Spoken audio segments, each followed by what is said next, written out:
Desde os tempos mais remotos, conhecer o Criador é um anseio do coração humano. Há inúmeros registros históricos por diversas civilizações ao longo dos séculos atestando isso. Jesus disse que aprouve ao Pai ocultar aos sábios e instruídos a sua grandeza e revelá-la aos pequeninos, pois que ninguém conhece o Filho senão o Pai, e ninguém conhece o Pai senão o Filho, e aquele a quem o Filho quiser revelar. Mateus 11:27. Aprofundemo-nos, portanto, nessa infinita graça e riqueza de conhecer o Deus Todo-Poderoso por meio do Filho, nosso Senhor e Salvador Jesus Cristo. Eu sou o diácono Jonathan Cadiz e quero estudar com você mais uma lição da nossa Escola Bíblica Dominical.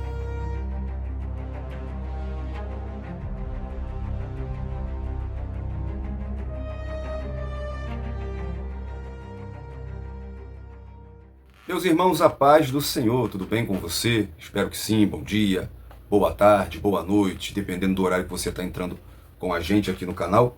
Hoje para mais uma lição da Escola Bíblica Dominical. Estamos progredindo, estamos avançando, chegando na lição de número 6 desse trimestre abençoadíssimo, primeiro trimestre de 2025, da revista da CPAD da classe dos adultos, que tem por título Em Defesa da Fé Cristã, combatendo as antigas heresias que se apresentam com nova aparência.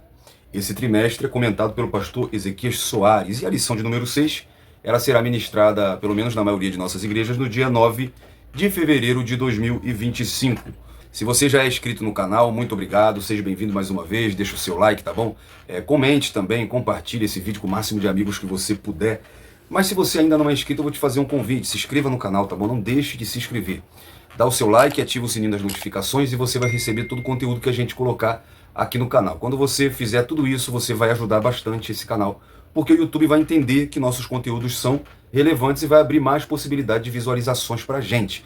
Então você nos ajuda muito, tá bom? Também comente, compartilhe esse vídeo, joga no grupo da igreja, manda para os seus amigos, coloca nos grupos que você tiver, tá bom? Eu tenho certeza que você vai edificar alguém com esse vídeo. Antes de começarmos, eu quero orar com você que está chegando hoje, você que já faz parte do canal. Vamos orar junto para Deus nos iluminar, para Deus nos abençoar. Ore comigo. Pai querido, muito obrigado pelo privilégio que nós teremos, mais uma vez pela Tua permissão, de falar da Tua palavra, de estudarmos juntos as Sagradas Escrituras. O Senhor mesmo disse que é delas que testificam do Senhor. Então como é bom poder Te conhecer através da Sua palavra, Pai. Nos ilumina através do Teu Espírito Santo, nos dá sabedoria, graça, não só para mim, mas para quem está do outro lado também assistindo, Pai. E que nós possamos aprender uns com os outros, Pai. Que seja uma aula edificante e que o Seu nome seja glorificado através dessa aula e de qualquer vídeo aqui do canal. Abençoe esse canal, faça crescer para a Tua honra, para a Tua glória e para o Teu louvor, para que a Tua palavra seja propagada. Em nome de Jesus. Amém. E juntos vamos sendo edificados pela palavra de Deus.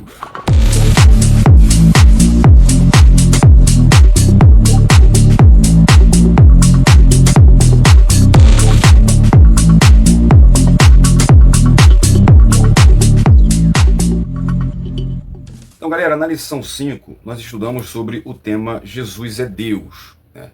Desde o quarto trimestre que nós estamos estudando a relação de Jesus com o Pai, a questão da Trindade, mas estamos frisando mais em Jesus, né? Então nós vimos que Jesus é Deus e na ocasião nós demonstramos na Bíblia a natureza divina de Jesus. Explicamos a heresia do arianismo e apresentamos as implicações do arianismo na atualidade. Hoje, na lição 6, nós vamos ver que o Filho é igual com o Pai. Igual com o Pai, né? Não igual ao Pai, no sentido de personalidade, de função. Então, tem diferença, mas é igual em divindade. Nós vamos estudar um pouquinho isso, é muito bom. O textuário está na Carta aos Hebreus, capítulo 1, versículo 8. Mas do Filho diz: ó Deus, o teu trono subsiste pelos séculos dos séculos. Cetro de equidade é o cetro do teu reino. Então, o autor aqui está citando Salmo 45, versos 6 e 7, que versa sobre o casamento entre Cristo e Israel. O Senhor afirma com clareza que Cristo tem um trono e o Pai chama o Filho de Deus. Então os que negam a divindade de Cristo alteram o sentido desse versículo na tentativa de provar seus pontos de vista. Nós vimos a tradução Novo Mundo. Então, essa tradução das Testemunhas de Jeová, ela traduz o seguinte, traduz não, adultera. Deus é o seu trono. Qualquer outra tradução respeitada traz, ó Deus, vírgula, o teu trono, mostrando e afirmando claramente a divindade de Cristo. Ele é Deus e é igual com o Pai. A verdade prática diz que o termo teológico Filho de Deus é título. Sendo assim, a existência de Jesus é desde a eternidade junto ao Pai. E a nossa leitura bíblica em classe está no Evangelho de João, capítulo 10, do versículo 30 até o versículo 38. Vamos acompanhar.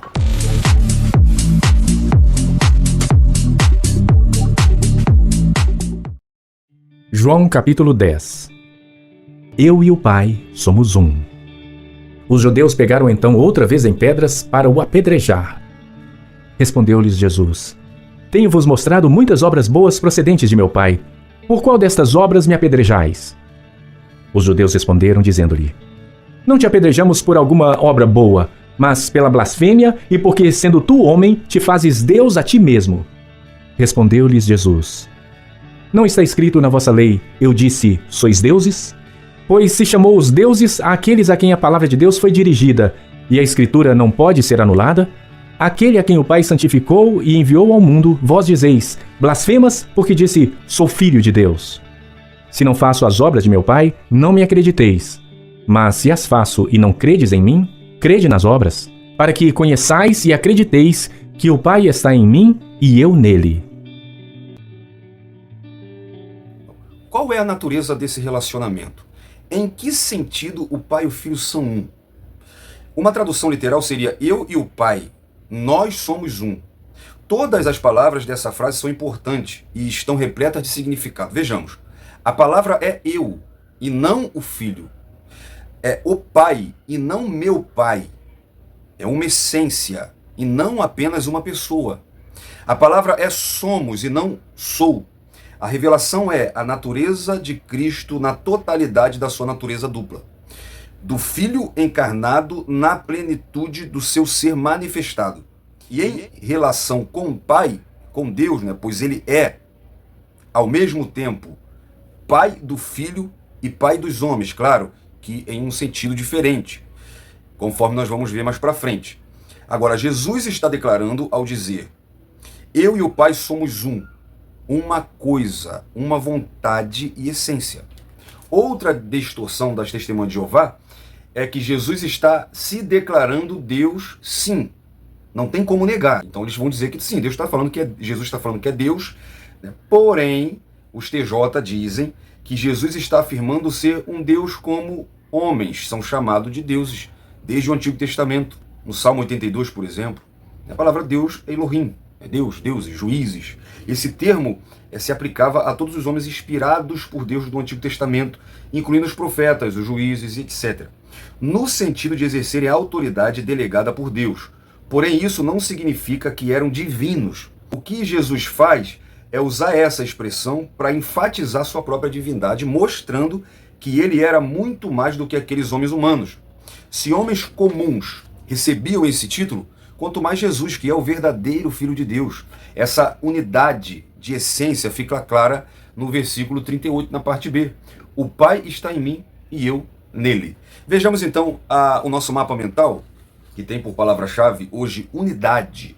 Essa palavra unidade é interessante. Etimologicamente, vem do latim, unitas, que significa estado de ser um, união, concordância. Ela deriva de unus, que significa um. No grego do Novo Testamento, a ideia de unidade é frequentemente expressa pela palavra eis, que significa um, e por termos como enotes, que se refere à unidade ou união. O termo aparece no Antigo Testamento, em Deuteronômio 6,4, representando Deus, que é o único supremo. No Novo Testamento, no texto que nós vimos agora na leitura bíblica em classe, João 10,30.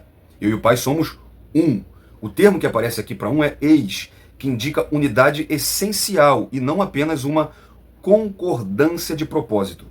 Já em Efésios 4,3, por exemplo, onde Paulo fala da unidade da igreja baseada na Trindade, aqui a palavra usada para unidade é enotes, que enfatiza uma união espiritual promovida pelo Espírito Santo. A unidade entre Jesus e o Pai é uma unidade de essência, porque ambos compartilham a divindade. Portanto, unidade no contexto bíblico não se trata apenas de harmonia ou cooperação, mas de uma conexão profunda baseada na natureza divina, no caso de Jesus e o Pai, e na comunhão espiritual, no caso dos crentes. Os objetivos desta lição é mostrar a doutrina bíblica da relação entre Deus, Pai e o Filho unigênito. É refutar também, biblicamente, a heresia do subordinacionismo. E, em terceiro lugar, exemplificar como o subordinacionismo está presente na atualidade. Então, em primeiro lugar, nós temos como tema a doutrina bíblica da relação do filho com o pai, dividida em 3 subtópicos: ideia de filho, significado teológico e o filho é Deus. Em segundo lugar, a heresia do subordinacionismo, também dividida em 3 subtópicos: Orígenes, no período pré-niceno e, em terceiro lugar, métodos usados pelos subordinacionistas. E, em terceiro lugar, fechando nossa lição, tem o título, o terceiro tópico, como o subordinacionismo se apresenta hoje, com apenas 2 subtópicos, no contexto islâmico, e o segundo subtópico, o movimento das testemunhas de Jeová. A introdução diz que essa porção bíblica do Evangelho de João é uma das mais contundentes em mostrar que o Filho é igual ao Pai, afirmar que Jesus é o Filho de Deus, mas não o próprio Deus. É uma contradição em si mesma. O embate de Jesus com os religiosos do Templo de Jerusalém revela essa verdade.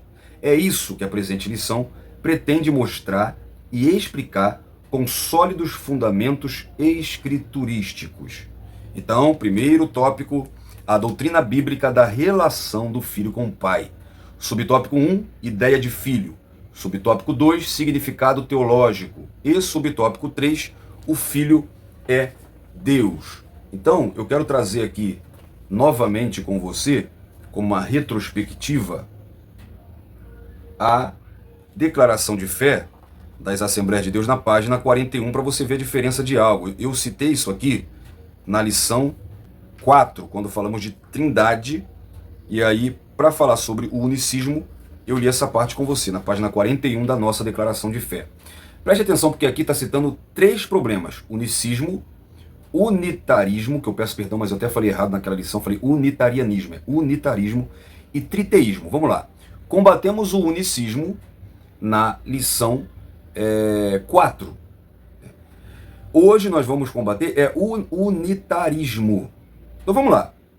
O que é unicismo? A declaração de fé está dizendo que nós negamos o unicismo sabelianista e moderno, ou seja, que o Pai e o Filho e o Espírito Santo sejam 3 modos de uma mesma pessoa divina, porque está escrito que as 3 pessoas são distintas, ou seja, aqui também se chama modalismo. O unicismo acredita em um Deus que se manifesta de 3 modos diferentes. Nós não entendemos isso. Os 3 são pessoas distintas. Já o unitarismo, que também negamos, afirma que somente o Pai é Deus, negando a divindade do Filho e do Espírito Santo. É isso que nós vamos estudar na lição de hoje. O subordinacionismo, onde só o Pai é Deus, o Filho é subordinado ao Pai e o Espírito Santo é subordinado ao Filho.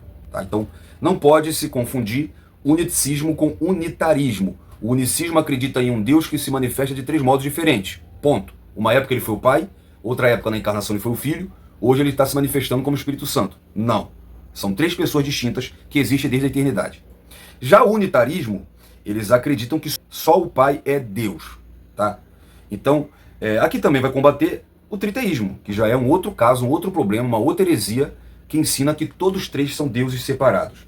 Tá bom? Então nós vamos estudar sobre o unitarismo, tá? Que é o que prega o subordinacionismo.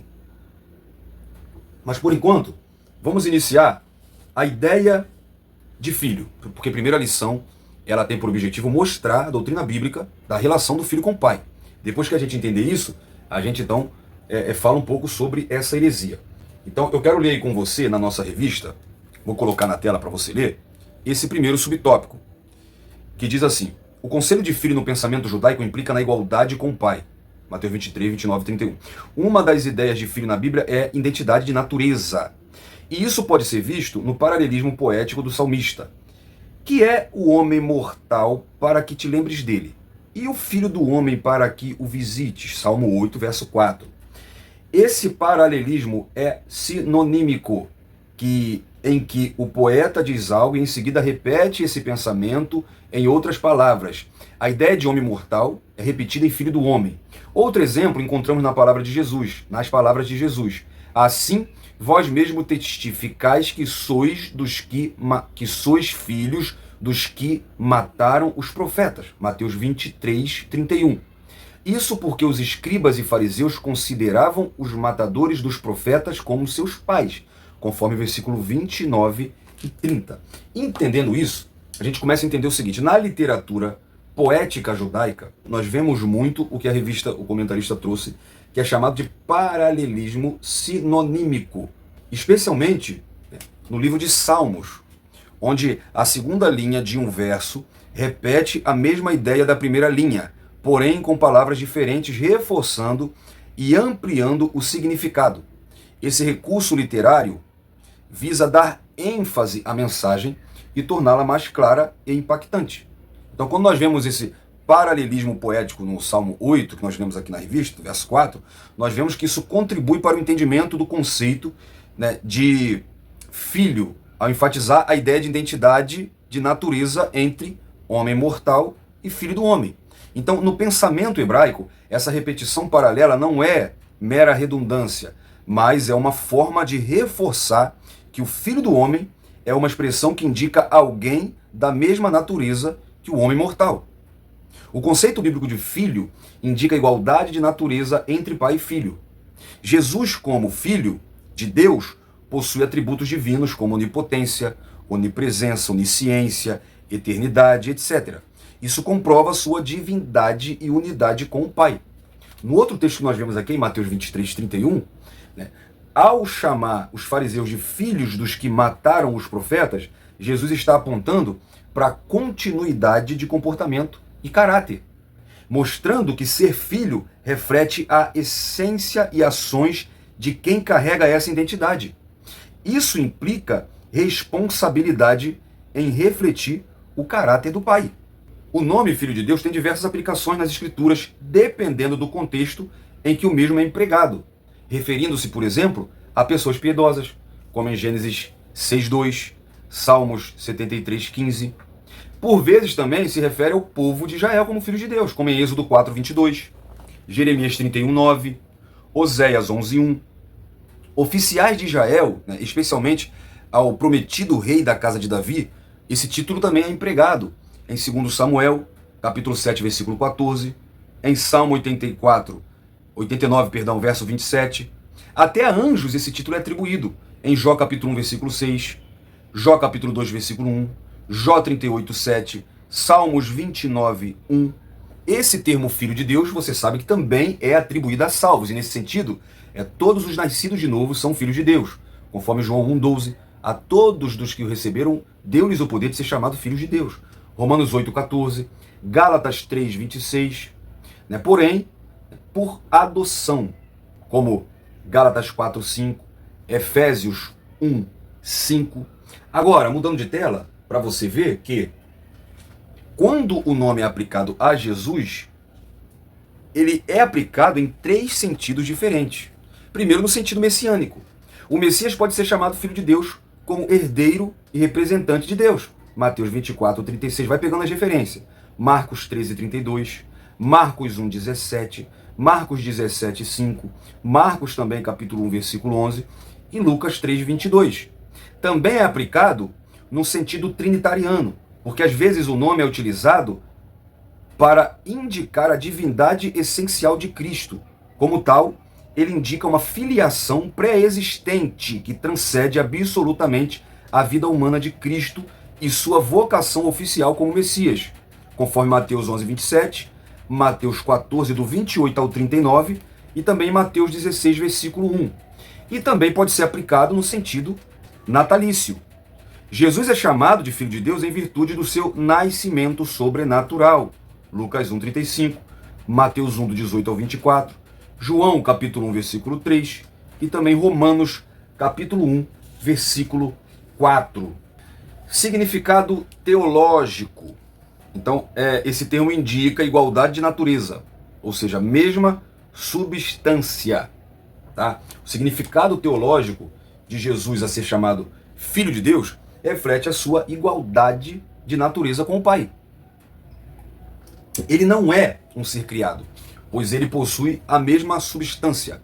Ele é consubstancial com o Pai. Ou seja, ele tem a mesma substância divina do Pai. O que significa que ele é plenamente Deus, como claramente evidenciado nas suas próprias palavras.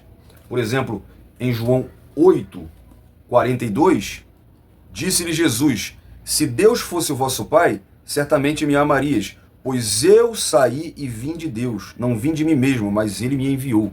Mas ainda em João capítulo 16, no versículo 28, Jesus diz: saí do Pai e vim ao mundo, outra vez deixo o mundo e vou para o Pai. Quando é dito que ele não é um ser criado, significa que Jesus, como o Filho de Deus, não teve um início no tempo. Ele é eterno, sem começo ou fim, assim como o Pai e também como o Espírito Santo. Ele existe desde a eternidade, pois ele é Deus.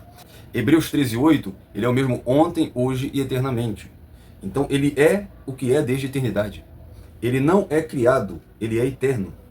Um exemplo é João 5:17, ao dizer: meu Pai trabalha até agora e eu trabalho também. Lembrando de que o que falamos sobre o Salmo 8, verso 4, sobre o significado de filho. Então Jesus está declarando a sua plena unidade e igualdade com Deus, tanto em autoridade quanto na obra divina, afirmando a sua natureza ativa. E a reação dos ouvintes que entenderam que ele fazia-se igual a Deus no versículo 18. Essa reação confirma que filho no Novo Testamento não indica hierarquia, e sim a mesma natureza divina compartilhada entre pai e filho. Por exemplo, na Bíblia, às vezes é usado o termo filho de Belial, em Deuteronômio 13:13, em 1 Samuel 2:12, em 1 Reis 21:10, e até no Novo Testamento. Paulo usa esse termo em 2 Coríntios 6:15. Descreve caráter de natureza. Descreve o caráter de pessoa ruim. Filho de. Então, a questão de chamar de filho indica natureza. Agora, por que filho? Porque possui a mesma essência do Pai, que é Deus. João 10:30, eu e o Pai somos um. Porque ele é eterno, gerado do Pai, sem começo. Como eu disse, Hebreus 13:8, ele é o mesmo ontem, hoje e eternamente. João 8:58, antes que Abraão existisse, eu sou. É filho porque se encarnou como homem. É o único da divindade com a humanidade. Jesus é o único ser da Trindade, é o único ser do mundo que tem duas naturezas, a natureza humana e a natureza divina. Então, nós vemos em João 1:14 que o verbo se fez carne. E por que filho? Porque ele é o Messias, ele é o rei prometido no Antigo Testamento, é um título real. Salmo de número 2, verso 7. Recitarei o decreto, o Senhor me disse, tu és meu filho e hoje te gerei. Mateus 16:16. E Simão Pedro respondendo disse, tu és o Cristo, o Filho do Deus vivo. O título de filho também por causa da sua ressurreição, porque na sua ressurreição confirmou a sua filiação divina. Romanos 1:4, declarado Filho de Deus em poder, segundo o Espírito de santificação pela ressurreição dos mortos. Jesus Cristo, nosso Senhor. Tanto o Filho de Deus é o título que ele possui. O subtópico 3, nós vamos falar sobre o Filho é Deus. É claro que o conceito de filho na Bíblia, como nós já mostramos aqui bem claramente para você, é muito diversificado e merece atenção especial, principalmente aplicando a Jesus. O desconhecimento desse assunto e mais o emprego de uma exegese ruim já levaram muita gente a uma cristologia inadequada. O exemplo clássico disso é visto em Ário e mantido ainda hoje pelas testemunhas de Jeová. Isso se resolve e evita toda a confusão quando se descobre que filho, quando se refere a Jesus, é título e não uma descendência. Então, filho de Deus é uma expressão bíblica para referir-se à relação única do filho unigênito com o Pai. A expressão filho de Deus revela a divindade de Cristo. A palavra unigênito, que é usado também aplicada a Jesus como filho, ele é o filho unigênito, é monogenes, que significa único ou único em sua espécie, e refere-se à singularidade e exclusividade do relacionamento de Cristo com Deus Pai. Cristo é o único Filho de Deus de forma singular e eterna. O texto sagrado, mas do Filho diz, o seu trono subsiste pelos séculos dos séculos, cetro de equidade é o cetro do teu trono, que é nosso texto áureo, em Hebreus 1:8, é o mais crucial, porque, como eu disse no início, é uma citação direta aos Salmos 45, 6 e 7. E o Salmo fala, o teu trono, ó Deus, é eterno e perpétuo. O cetro do teu reino é um cetro de equidade. Tu amas a justiça, aborrece a impiedade. Por isso Deus, o teu Deus, te ungiu com óleo da alegria, mais do que qualquer companheiro. Aí fica uma pergunta. Que história é essa do Deus do versículo 7 está ungindo o Deus do versículo 6? Deixa essa pergunta para os testemunhos de Jeová. Isso tem intrigado, principalmente rabinos da antiguidade, né? Mas a epístola aos Hebreus traz a explicação. O autor aos Hebreus está revelando, né, que essa passagem é uma referência ao Filho, a Jesus. A explicação está em Hebreus 1:8. Trata-se do relacionamento entre o Pai e o Filho, e que a unidade de Deus é plural.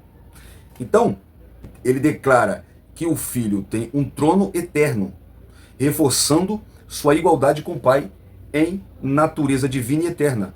Ele é o Rei eterno, cujo reino é fundamentado na justiça e permanece para sempre. O trono de Cristo é declarado como eterno, para todo sempre. Isso significa que sua autoridade, poder e reinado não tem início nem fim. É por isso que ele é o último e o primeiro, indicando que ele é eterno, assim como o Pai. Filiação de Cristo. 3 principais pontos de vista são apresentados quanto à filiação de Cristo. Em primeiro lugar, criação de uma época passada. Esse foi o ponto de vista diário, ao argumentar que Jesus Cristo foi criado em uma época passada à semelhança de Deus Pai, e é de substância similar. Em segundo lugar, um outro ponto de vista apresentado sobre a filiação de Cristo é a geração eterna.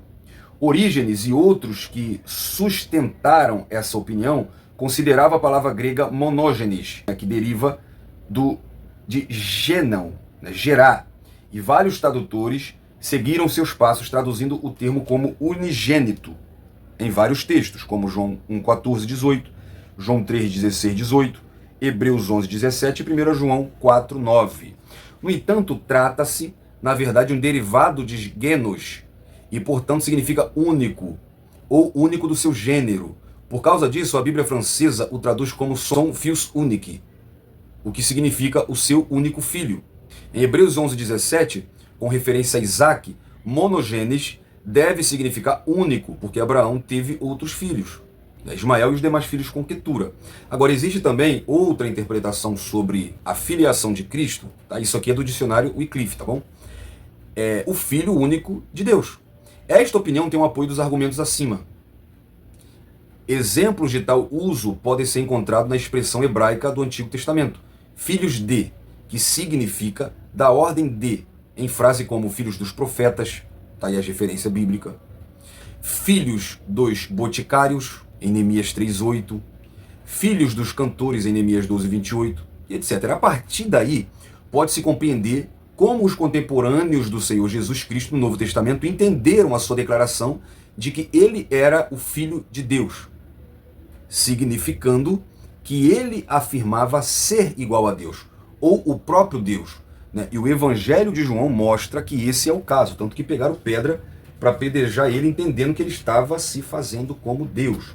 Agora, a declaração de fé, capítulo 4, né, sobre a identidade do Senhor Jesus Cristo, na página 52, parágrafo 5º, o significado de filho. O epíteto filho de Deus, em relação ao Senhor Jesus Cristo, significa que ele é igual ao Pai. Trata-se de uma questão de substância ou essência. Isso fica ainda mais claro na expressão filho unigênito. O significado do termo na língua original revela a divindade de Cristo. O termo usado para unigênito no Novo Testamento grego é monogenes, como nós estamos vendo aqui, composto por 2 vocábulos. Monos, que é único, só ou solitário. Olha que bom, a declaração está abrindo mais aqui o leque do que a gente falou. E genos, que é raça, ou cepo, tipo, né? E não gnea, que é geração. Entendemos que a palavra reflete a ideia de natureza, caráter, tipo. Unigênito, pois, significa o único da espécie, o único do tipo. Jesus é singular, o único Filho de Deus, que tem a essência do Pai. O adjetivo unigênito, que transmite a ideia de consubstancialidade. Jesus é tudo quanto Deus é. Disse Jesus, eu e o Pai somos um. João 10:30. A expressão Filho de Deus com relação ao crente em Jesus designa uma filiação por adoção individual, algo íntimo, e por isso clamamos Abba Pai, ou seja, papai. Romanos 8,15, mais recebeste o espírito de adoção de filhos pelo qual clamamos Abba Pai. E porque sois filhos, Deus enviou aos nossos corações o espírito de seu Filho que clama Abba Pai, Gálatas 4,6. Trata-se da relação espiritual de Deus com os seres humanos mediante a fé em Jesus Cristo. Porque todos sois filhos de Deus pela fé em Cristo Jesus, Gálatas 3,26. Mas a todos quantos o receberam, deu-lhes o poder de serem chamados filhos de Deus, aos que creem no seu nome, João, capítulo 1, versículo 12.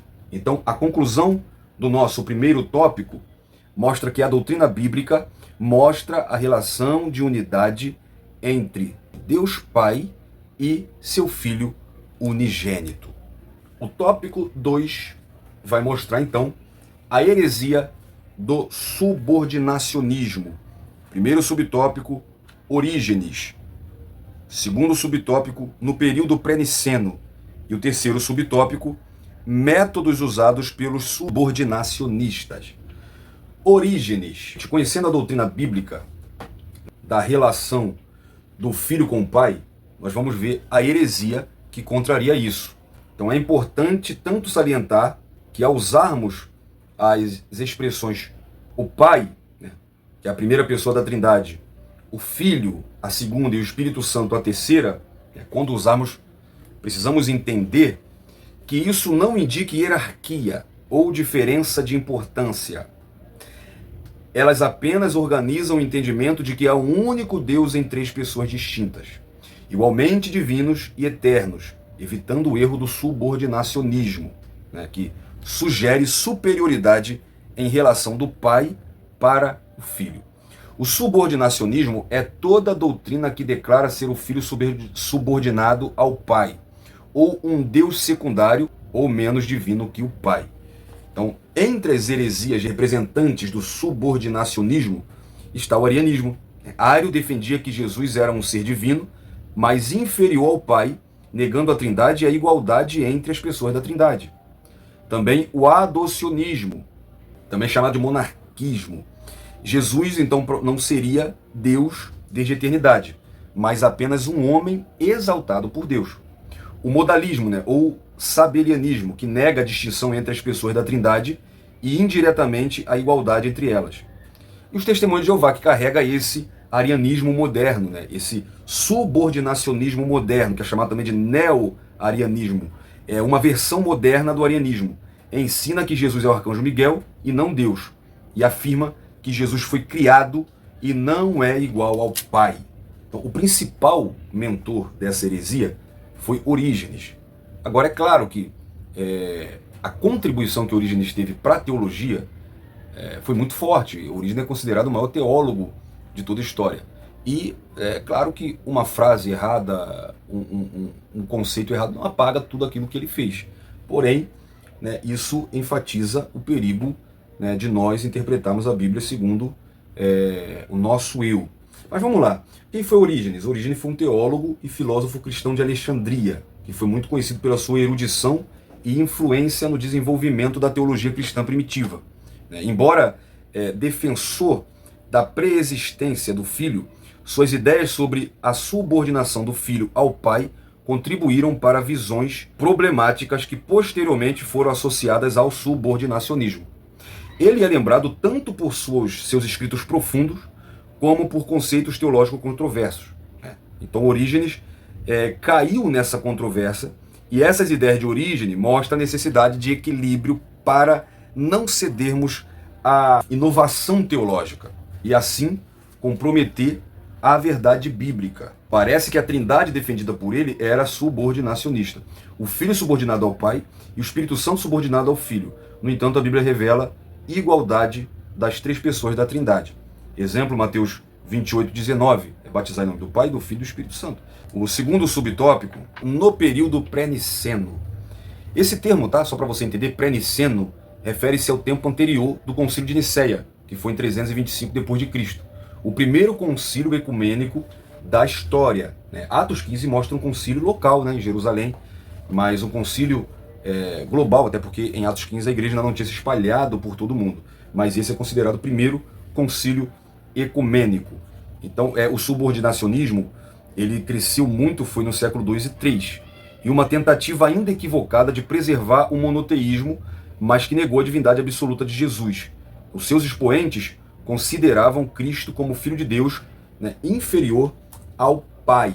Então, foi nesse período, antes do concílio, que foi um marco na história da igreja cristã, pois estabeleceu importantes definições doutrinárias sobre a Trindade, como nós vimos na lição 4, o concílio de Nicéia. Eu falei um pouco do concílio, mas eu coloquei o credo niceno. Então, nesse concílio foi firmado a plena divindade de Jesus Cristo, em oposição a heresias como o arianismo. Em Nicéia ficou definido que o Filho é o gerado, não feito. Essa informação é importante porque explica que gerado na eternidade não é sinônimo de originado ou que teve um começo. A geração eterna não deve ser confundida com a geração na experiência humana, porque ela não é física, nem temporal ou histórica, nem envolve pai e mãe como acontece com os humanos, e nem depende da vontade do pai. É algo inefável. A ideia envolve uma comunicação de essência divina do pai ao filho. O credo, mais para frente do credo de Niceno, houve o credo niceno constantinopolitano. É difícil falar. É uma reafirmação ampliada da fórmula nicena e vinculada à geração eterna de Jesus ao termo unigênito. E um só Senhor Jesus Cristo, o Filho unigênito de Deus, o gerado do Pai antes de todos os séculos. Isso não deixa dúvida sobre a geração eterna, pois em Nicéia diz apenas gerado, não feito. A expressão que não ficou muito clara. Então vamos ver o concílio, o credo niceno constantinopolitano, que tem na nossa declaração de fé, na página 219.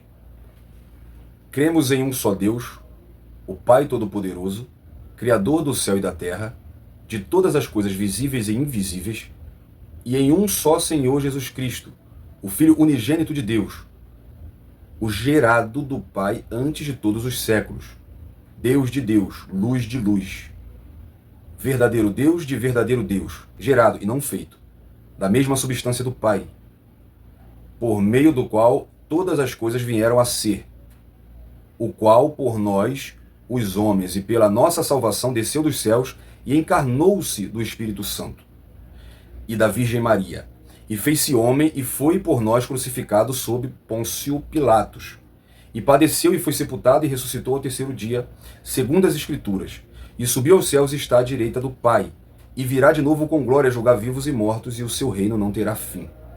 Do Espírito Santo, e o Senhor vivificador, o que procede do Pai e do Filho, e o que juntamente com o Pai e o Filho é adorado e glorificado, o que falou por meio dos profetas. E numa só Igreja Santa, Cristã e Apostólica, confessamos um só batismo para a remissão dos pecados, expressamos a ressurreição dos mortos e a vida no século vindouro, do século vindouro. Amém. Então, voltando para Orígenes, né, numa tentativa de defender o que achava certo, Orígenes acabou defendendo uma heresia, né, o subordinacionismo. E isso evidencia a necessidade de compreender plenamente a divindade de Cristo, reconhecendo-o como igual ao Pai, conforme o Novo Testamento. Nossa fé deve se basear na totalidade das Escrituras, sem desviar-se de sua mensagem central. Métodos usados pelos subordinacionistas. Os subordinacionistas, eles interpretam as Escrituras de forma seletiva, focando apenas nas passagens que apresentam Jesus como homem e desconsiderando aquelas que evidenciam sua divindade. E isso reforça a ideia de que Jesus é inferior ao Pai. Por exemplo, o próprio fato de Jesus ser chamado Filho de Deus. Então vejamos os métodos usados pelos subordinacionistas. Eles usam o texto de Marcos 13:32, onde diz que ninguém sabe o dia nem a hora. Né? Lembra desse texto? Nem o filho. Como é que o filho não sabe? É João 14, 28, porque o Pai é maior do que eu. Por exemplo, João 20, 17. Subi para o meu Pai e vosso Pai, para meu Deus e vosso Deus. Se ele é Deus, como é que ele chama Deus de Deus? Filipenses 2,9 diz que Deus o exaltou soberanamente. Colossenses 1,15 diz que ele é o primogênito de toda a criação. Apocalipse 3,14 diz que ele é o princípio da criação de Deus. E outras perguntas que eles fazem. Se ele é Deus, Deus não pode morrer. Então como que ele morreu? Então eu poderia dizer, então Deus não dorme, Jesus dormiu. Então ele não é Deus? Deus não chora, Jesus chorou. Jesus se cansou e etc. Gente, Jesus é a única pessoa da Trindade que possui duas naturezas. Eles pegam os textos onde fala da humanidade de Jesus. Jesus como homem não sabia o dia e a hora. Outros são falta de interpretação, de uma exegese saudável, como por exemplo, Deus o exaltou soberanamente. Mas o mesmo texto diz que ele, sendo Deus, esvaziou-se de si mesmo. Colossenses 1,15 não fala primogênito de toda a criação, que ele foi o primeiro a ser criado, mas que ele tem supremacia, soberania sobre toda a criação. Eles desconsideram aquelas passagens que evidenciam a sua divindade. Por que eles fazem isso? Porque isso vai reforçar a ideia de que Jesus é inferior ao Pai. Ignorando as passagens claras que mostram a sua igualdade com Deus. Esse método falho desconsidera o ensino bíblico completo, que revela Jesus como plenamente Deus e plenamente homem. A Bíblia ensina que Jesus é igual ao Pai, eterno e sem começo, como evidenciado em João 1,1. No princípio era o Verbo estava com Deus e o Verbo era Deus. Como Filipenses 2,6, sendo Deus, não teve por usurpação ser igual a Deus. Como Colossenses 2,9, que nele habita corporealmente toda a plenitude da divindade. Então podemos notar que, para justificar seus ensinamentos, eles torcem ou adulteram, como por exemplo a tradução do Novo Mundo, o sentido do texto. O resumo desse segundo tópico é que o subordinacionismo afirma ser o filho subordinado ao pai, sendo, portanto, um Deus secundário. O tópico 3 traz como título Como o subordinacionismo se apresenta hoje. Subtópico 1, no contexto islâmico, e subtópico 2, o movimento das testemunhas de Jeová. No contexto islâmico, então, nós vimos como a Bíblia apresenta a igualdade do filho com o pai. Vimos a heresia antiga contra essa igualdade. E agora nós vamos ver como essa heresia do subordinacionismo se apresenta em nossos dias. No Alcorão, o Alcorão não reconhece Jesus como Deus. Nós já vimos isso nas lições passadas. Eles reconhecem Jesus como profeta, como o Messias, e colocam Maomé acima de Jesus. E Maomé não pode ser maior do que Jesus e nenhum outro ser ou criatura, nada, ninguém pode estar nem em igualdade, muito menos acima de Jesus. Vejamos Efésios capítulo 1, versículo 20 e 21, que manifestou em Cristo, ressuscitando-o dos mortos e pondo-o à sua direita nos céus, acima de todo principado, e poder, e potestade, e domínio, e de todo nome que se nomeia, não só nesse século, mas também no vindouro.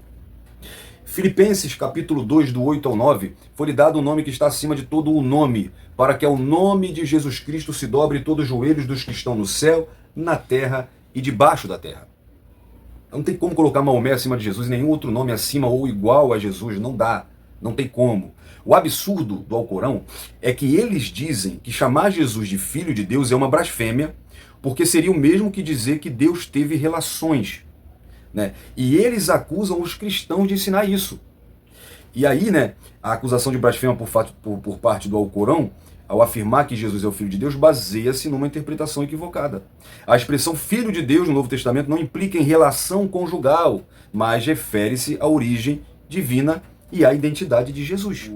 O islamismo está pior do que até os demônios, porque até os demônios reconhecem que Jesus é filho do Deus Altíssimo, em Marcos 5:7. Eles se prostraram e disseram, tu és o filho do Deus Altíssimo. E o Alcorão não acredita nisso. Vamos então para o subtópico 2. O movimento das testemunhas de Jeová. A parte de testemunha de Jeová vai ganhar um troféu nesse trimestre, maior herege pelo menos desse trimestre. Na lição passada nós vimos que os TJ, Testemunha de Jeová, através da TNM, a tradução do Novo Mundo, eles manipulam as escrituras para apoiar doutrinas contrárias à divindade de Cristo. Então as testemunhas de Jeová são o principal movimento religioso que expressa em nossos dias o pensamento arianista e assume publicamente suas ideias subordinacionistas, dos antigos unitaristas. E detalhe, tá? Testemunho de Jeová era trinitário na sua origem, né? O fundador, que era Charles Russell, ele só começou a argumentar contra a personalidade do Espírito Santo e atacar o trinitarianismo, adotando a crença de Arian, em 82, 87. Então, né, já ficou mais do que claro que, com sólidos fundamentos bíblicos, né, que a falácia da teologia unitarista de Arian, defendida ainda hoje pelos subordinacionistas, de que Jesus não é Deus, mas o Filho de Deus, não tem sustentação alguma. O conceito de pai, filho na divindade não deve ser confundido com o processo de reprodução humana e nem com o relacionamento pai-filho numa família entre humanos.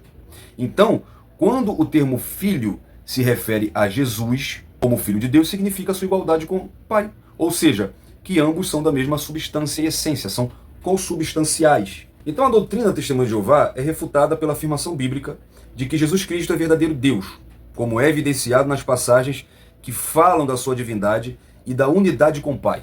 João 10:30, eu e o Pai somos um. A posição dos Testemunhos de Jeová é incoerente com o ensino cristão bíblico sobre a divindade de Cristo. Quando Jesus afirma eu e o Pai somos um, ele está revelando que ele e o Pai compartilham a mesma essência divina. Isso significa que Jesus não é inferior ao Pai nem uma criação, mas é plenamente Deus. Como o subordinacionismo se apresenta hoje? Através de ensinos que combatem a doutrina da Trindade, através de ensino que colocam o Senhor Jesus como criatura, através de ensino que negam a personalidade do Espírito Santo. E João já advertia a igreja em 1 João 2,26, essas coisas vos escrevi acerca dos que vos enganam. Como eu disse então para um testemunha de Jeová semana passada, tá? Filipenses 2, do 9 ao 11, ainda que vocês não façam isso agora, se não se converterem, que o nosso desejo é esse.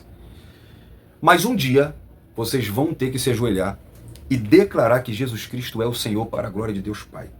Então, o resumo deste tópico diz que o subordinacionismo se apresenta no contexto islâmico e das testemunhas de Jeová. A conclusão diz que o termo filho em relação a Jesus tem sido assunto de debate teológico desde o período dos pais da igreja. A interpretação bíblica que se faz é: Jesus é filho unigênito, não porque foi gerado, mas sim porque é da mesma substância do Pai. E agora, terminando essa lição, eu quero orar com você para nós podermos então finalizar. Ore comigo, oremos juntos. Deus Pai, Deus Filho, Deus Espírito Santo. Muito obrigado, Pai, pelo privilégio da lição de hoje, tão edificante para nossas vidas. Eu te peço, Pai, em nome de Jesus, que os pequeninos da qual tu disse que revelaria a nós, se tu quisesse, Pai. Nós somos pequeninos. Revela a tua grandeza, revela a pessoa do Pai, revela, Pai, o mistério da Trindade para nós. Senhor, continue nos dando força para que nós possamos seguir firmes, estudando a tua palavra, te seguindo, Pai. Essa pessoa que assiste esse vídeo, Pai, abençoa a vida dela, em nome de Jesus. Nos ajuda que possamos seguir firmes, em nome de Jesus.